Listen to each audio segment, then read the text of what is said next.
Merhabalar, YouTube kanalıma hoş geldiniz. Daha önce yapmış olduğum ve birçok kişinin denediği tam ölçü, tam kıvam, lezzeti efsane revani tarifimi bu kez de sesli olarak çekmek istedim. İlk olarak şerbetini hazırlayacağız. Şerbeti soğuk olacak. 3 su bardağı toz şekeri tenceremize alalım. 3,5 su bardağı yani 700 milim su ekliyorum üzerine. Bardak ölçümüz 200 milim. Çeyrek dilim limonum var. Onu da sıkıyorum. Fokurdayana kadar yüksek ateşte. Fokurdadıktan sonra altını kısalım. Orta ateşte 5 dakika daha kaynatıp şerbetimizi soğumaya bırakalım.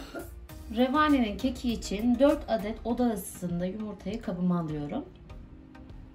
1 su bardağı 170 gram toz şeker ekleyelim. Şeker ve yumurta köpürüp beyazlaşana kadar çırpalım.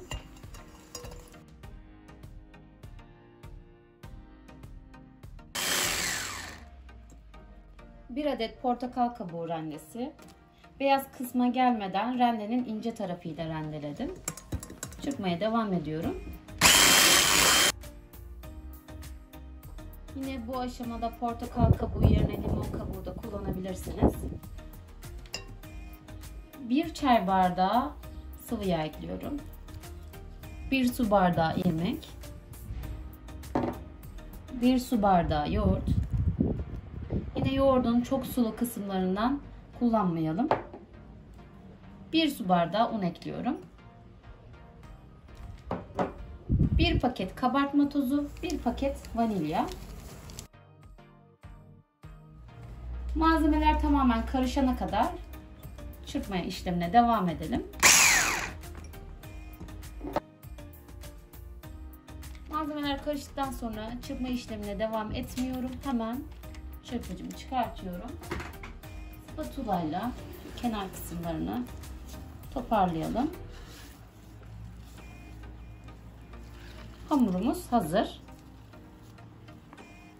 Büyük dikdörtgen borcamda kullanmak isterseniz yarım ölçü daha arttırabilirsiniz. Yani 1,5 ölçü olacak şekilde. 1-2 yemek kaşığı sıvı yağ ekleyelim. Fırçayla her yerini güzelce yağlıyorum. Yağlamış olduğum borcama hazırladığım harcı ekliyorum. Hava boşluğu kalmaması için birkaç kez şöyle vuralım. Önceden ısıtılmış 180 derecede fansız ayarda kontrol şekilde üzeri nar gibi kızarana kadar pişirelim. Revanenin keki tam 30-35 dakikada kontrollü şekilde pişti. Şu an yumuşacık dokusu da. İlk ısısının çıkması için 5 dakika kekimizi dinlendirelim. Kekin ilk ısısı çıktı.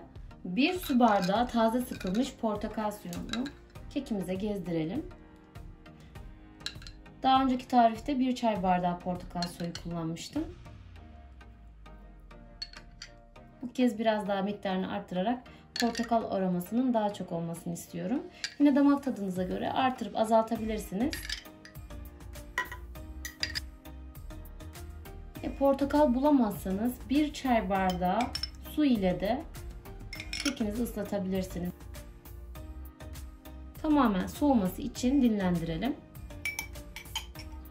Şerbet soğudu. Şerbete çeyrek çay bardağı 25 milim su ekliyorum. Bu şekilde şerbet daha berrak, daha güzel olacak. Şöyle karıştıralım. Şerbetimiz hazır. Soğumuş olan kekimizi dilimlere ayıralım.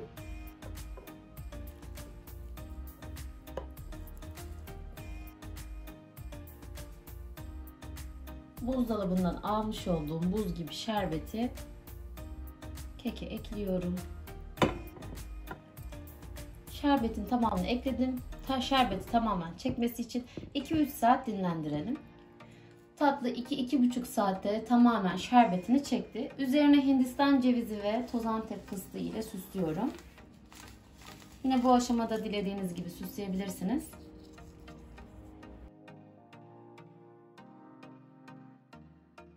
Her yerine eşit şerbetini çeken enfes bir tarif, denenme rekorları kıran, çok sevilen, çok beğenilen muhteşem bir lezzet. Tam ölçü, tam kıvam, denenme rekorları kıran revani servise hazır. Her yerine eşit şerbetini çeken, sünger gibi muhteşem oldu.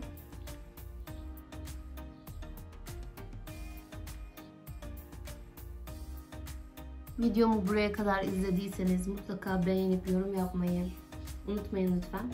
Yepyeni tariflerde görüşmek üzere, hoşça kalın.